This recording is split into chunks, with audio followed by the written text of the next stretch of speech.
If modern history Jika sejarah modern telah menunjukkan sesuatu kepada kita, itu adalah betapa mudahnya sentimen publik dimanipulasi.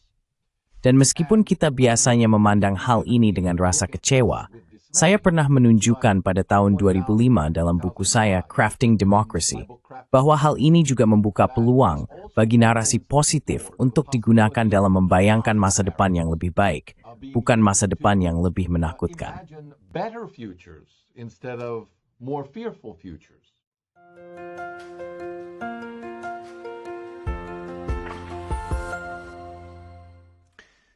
Welcome everybody. This is Pascal again. Selamat datang semuanya. Ini Pascal lagi dari Neutrality Studies, dan saya di sini sekali lagi bersama Nikolai N. Petro, seorang profesor di University of Rhode Island dan penulis buku The Tragedy of Ukraine, What Classic Greek Tragedy Can Teach Us About Conflict Resolution, yang akan diterbitkan bulan ini, Desember 2022. Dalam bagian kedua wawancara ini, kita akan fokus pada buku barunya dan argumen-argumennya. Nikolai, Anda menerbitkan karya ini pada momen yang sangat krusial, ketika perang di Ukraina tampaknya telah mencapai puncaknya. Bisakah Anda, pertama-tama, menceritakan tentang buku Anda? Tentang apa isinya? Berikan kami semacam penjelasan singkat tentang karya ini.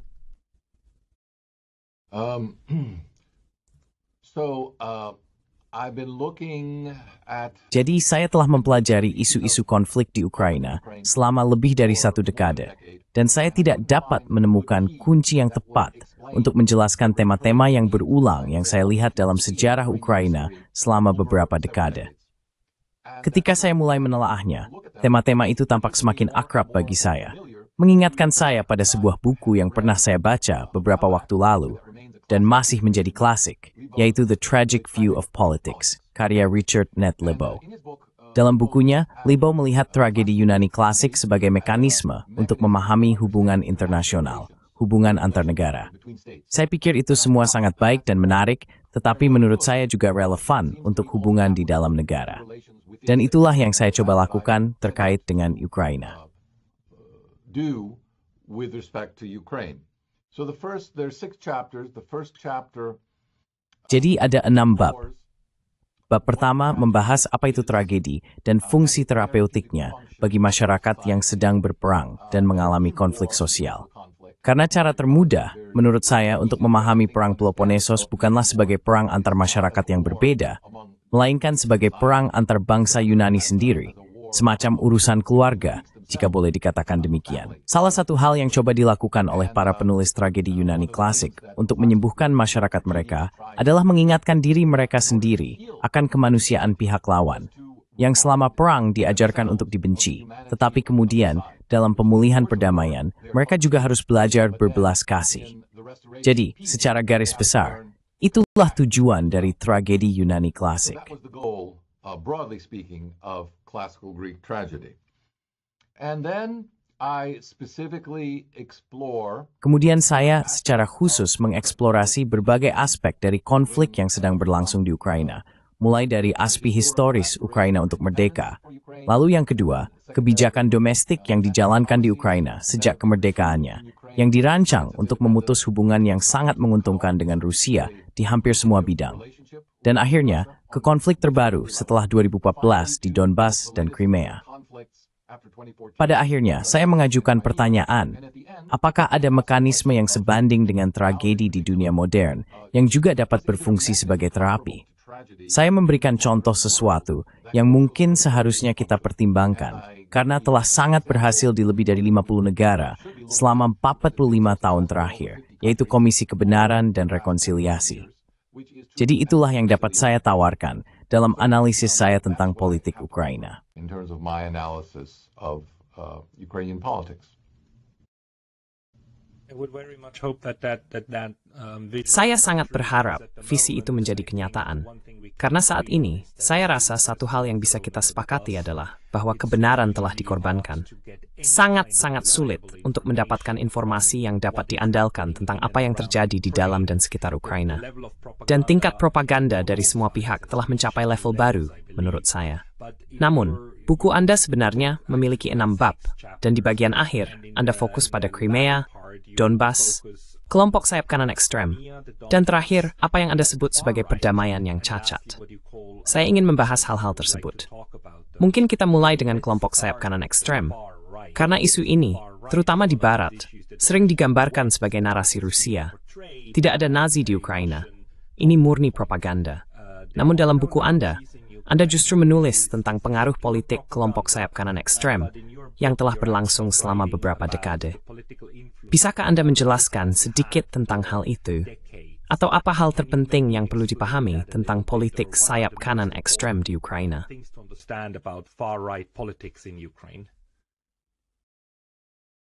Sure.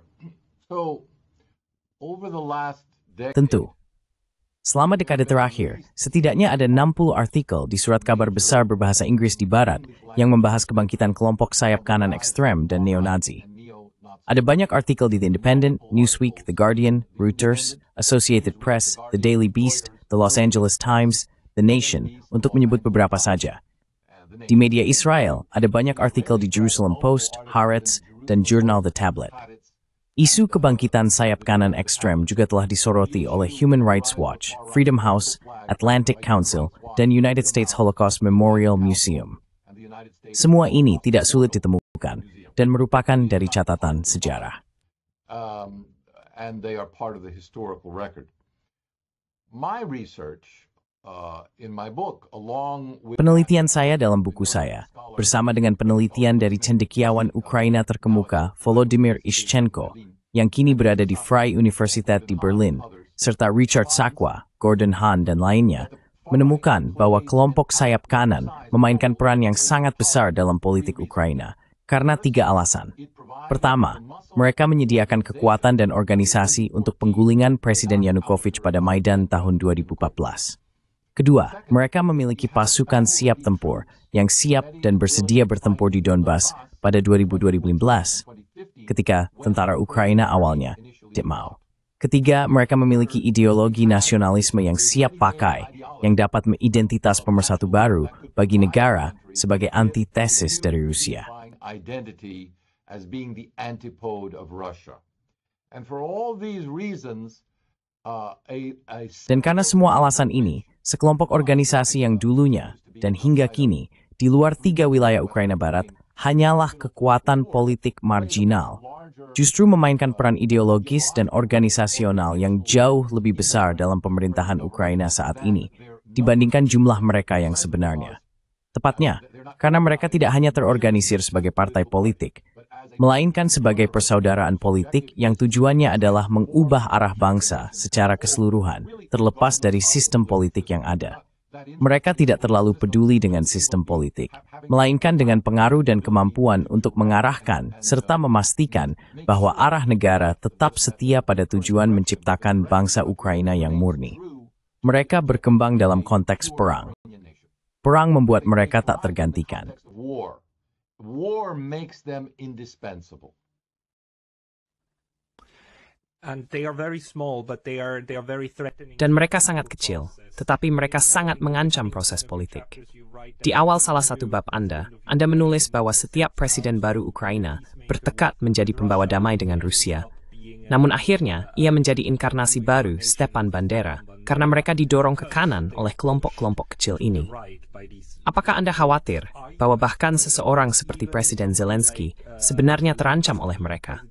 Maksud saya, Tuan Zelensky bisa digulingkan akan arah yang tidak sesuai dengan kelompok Nation Boys Ultra. In the interest of these ultra-right nationalist groups. The quote you cite is actually one by Kutipan yang Anda sebutkan sebenarnya berasal dari mantan Menteri Transportasi, Emilian, yang menyatakan bahwa tidak dapat dihindari setiap presiden Ukraina pada akhirnya akan menjadi musuh Rusia. Saya tidak tahu apakah kelompok sayap kanan bisa secara politik menyingkirkan presiden, tetapi itu adalah ancaman eksplisit yang terus mereka lontarkan sejak 2014. Apakah mereka memiliki kapasitas untuk melakukannya atau tidak, kita tahu. Remarisis, and is a spurs militarical, nomadic nemo fort loyalistai static theme. Of the regime. Do you Bako anda tahu sejauh mana AS dan NATO menyuduri Hamiko ini, dan sepada habit flits pengaruh kopep sektor spona ekstrem di Ukraina. on this far-right sector in Ukraine? I assume that the United States government Saya berasumsi bahwa pemerintah Amerika Serikat, khususnya Departemen Pertahanan, serta institusi-institusi NATO, sangat mengetahui tentang organisasi-organisasi ini. Karena menurut saya, akan mustahil untuk berinteraksi dengan institusi politik dan militer Ukraina tanpa bersentuhan dengan mereka. Dan tentu saja, para penasihat militer Besharat pernah saya temui. Penasihat militer Inggris yang pernah saya jumpai berhubungan dengan organisasi-organisasi ini dan memastikan efektif misi milik mereka. Iskda bagian integral dari Angkatan Personal Ukraina. They are an integral part of the Ukrainian armed forces. So there's nothing Jadi, menurut saya, tidak ada yang tidak diketahui oleh Barat, baik dari segi arah maupun fungsi kelompok sayap kanan ekstrem di Ukraina. Masuk akal untuk menyatakan bahwa kelompok ini adalah sekutu yang merepotkan bagi negara-negara Eropa Barat, tetapi dianggap sebagai kejahatan yang perlu. Dan mereka berharap seiring Ukraina menjadi lebih mandiri, negara itu juga akan menjadi lebih pluralistik dan berpikiran liberal, sehingga peran kelompok sayap kanan ekstrem akan berkurang dalam politik Ukraina. Namun, hal ini disadari oleh kelompok sayap kanan ekstrem, dan mereka melakukan segala upaya agar hal tersebut tidak terjadi. doing everything in its power to ensure that that does not happen. And one of the things that I think is not very well understood in the Dan salah satu hal yang menurut saya kurang dipahami di Barat adalah bahwa saat ini kebencian kelompok sayap kanan ekstrem diarahkan kepada Rusia. Namun secara ideologis, dalam hal pluralisme politik, dalam hal penerimaan sosial terhadap nilai-nilai liberal yang secara luas didukung di Barat, kelompok sayap kanan ekstrem sama saja merupakan musuh pemikiran liberal Barat, termasuk hal-hal seperti hak-hak khusus bagi minoritas seksual dan minoritas lainnya. Remedicore sesuatu yang lama ditentang oleh kelompok kanan ekstrem. that the far right is vehemently opposed to. You know, I wish I could say I've never heard. Kamu tahu, saya berharap bisa mengatakan bahwa saya belum pernah mendengar situasi di mana kekuatan Barat mempersenjatai kelompok minoritas yang sangat kejam di suatu negara, yang kemudian akhirnya berbalik melawan mereka dan meledakkan World Trade Center mereka. Saya berharap itu belum pernah terjadi sebelumnya. Saya tidak tahu mengapa kita terus melakukan hal ini. Ini sangat membuat saya frustrasi. Tapi mungkin saya akan lanjut ke pertanyaan berikutnya. Karena di bab 5, kamu membahas tentang Crimea dan Donbas. Dan kamu mengajukan pertanyaan di sini. Apa tidak ada jalan keluar dari tragedi?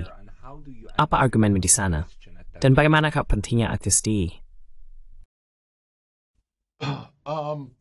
There is no permanent escape from tragedy. Tidak ada pelarian permanen dari tragedi, menurut orang Yunani, karena itu adalah bagian dari sifat manusia kita.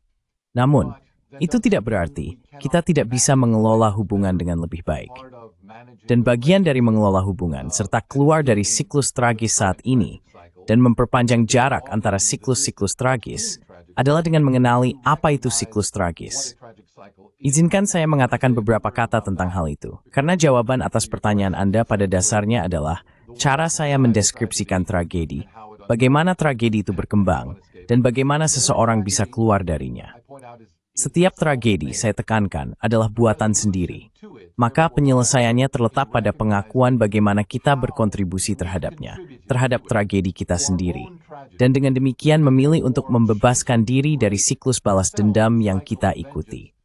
Dan ini dilakukan melalui 3 langkah. Yang pertama Yunaning, agnorisis, is tangtipernalis. Greek word anagnorisis, which means recognition. Recognizing that Mengenali tragedi berarti meningkatkan kesadaran publik bahwa pemulihan harmoni sosial membutuhkan upaya seluruh komunitas, bukan hanya satu segmen yang menang atas atau melenyapkan bagian lain dari masyarakat. Harmoni sejati melibatkan upaya merangkul mereka yang menjadi lawan kita.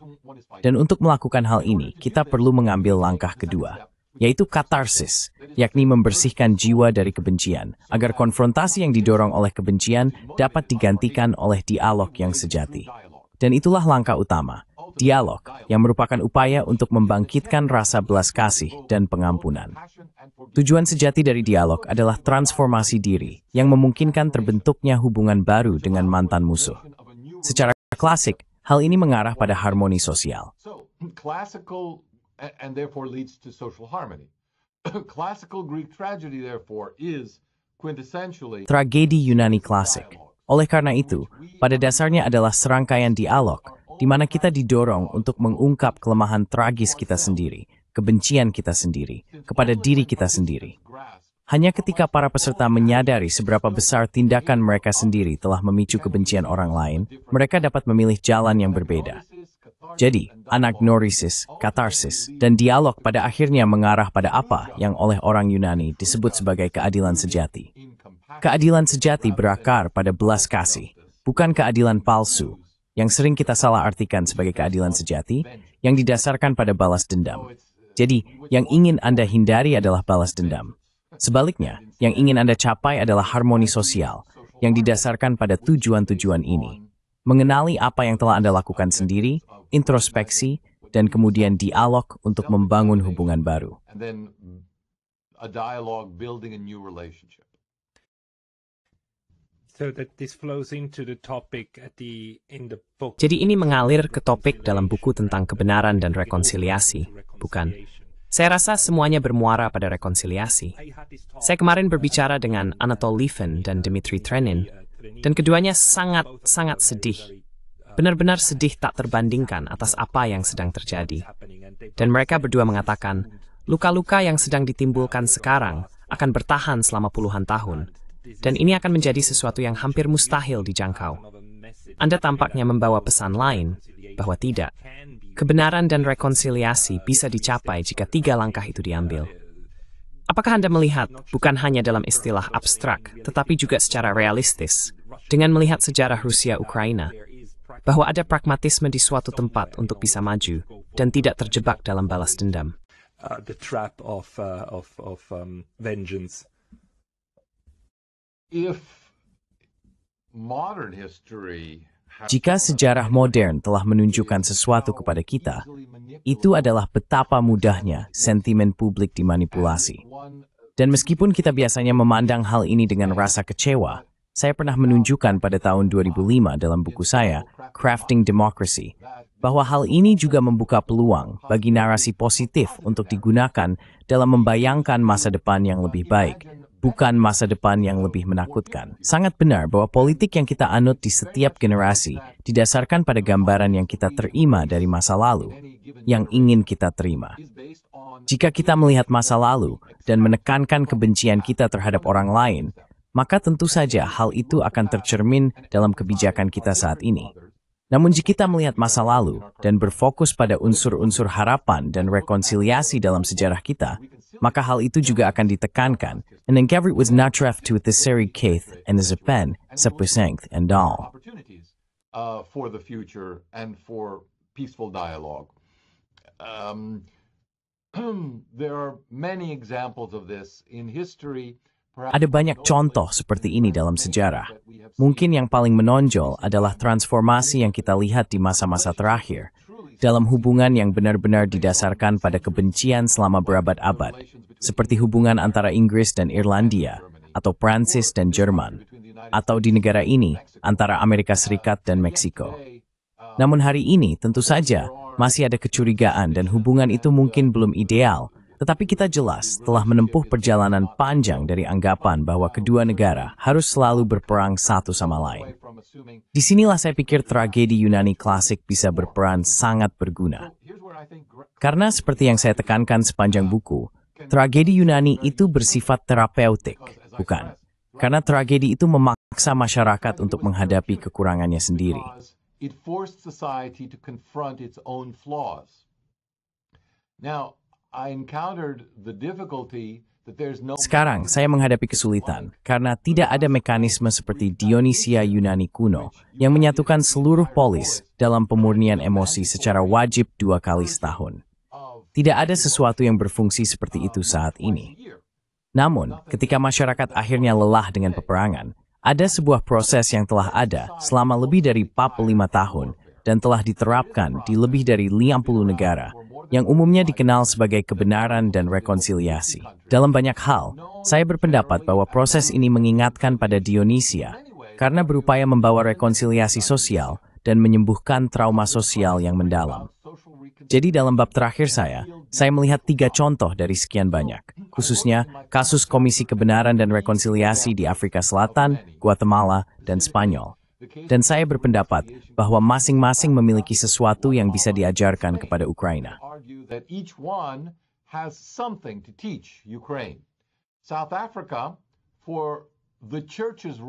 Afrika Selatan, untuk peran gereja dalam mengubah situasi yang penuh potensi pembalasan kekerasan menjadi situasi saling memaafkan. Di Guatemala, kemampuan untuk memulai diskusi nasional tentang sejarah yang sangat kontroversial. Perang saudara selama 30 tahun, dengan keterlibatan, omong-omong, aktor eksternal seperti Amerika Serikat, meskipun pemerintah enggan melakukannya. Dan di Spanyol, ada contoh menarik dari Pakta Lupa. Setelah 30 tahun keheningan, wajib tentang kekejaman yang dilakukan di bawah kediktatoran Francisco Franco, masyarakat sipil Spanyol akhirnya berhasil melahirkan institusi demokratis.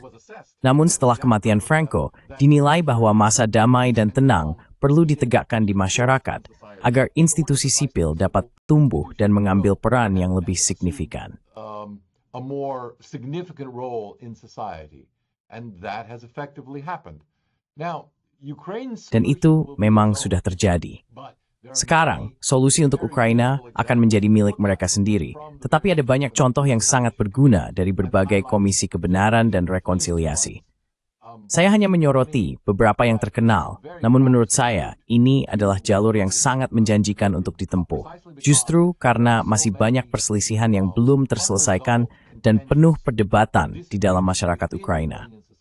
Tanpa menyelesaikan hal-hal tersebut, setiap resolusi damai dari konflik saat ini hanya akan menjadi jeda sebelum konflik kekerasan berikutnya meletus di Ukraina.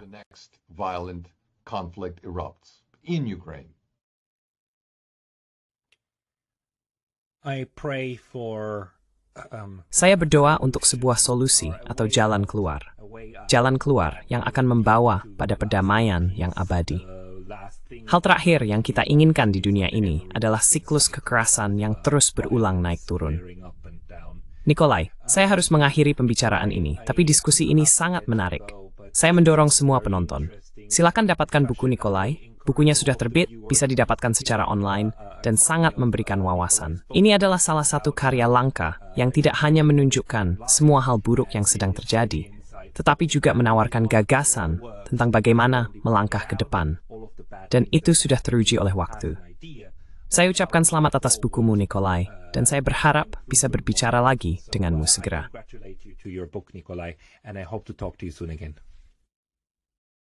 This is Simphav Pasumich, Pascal.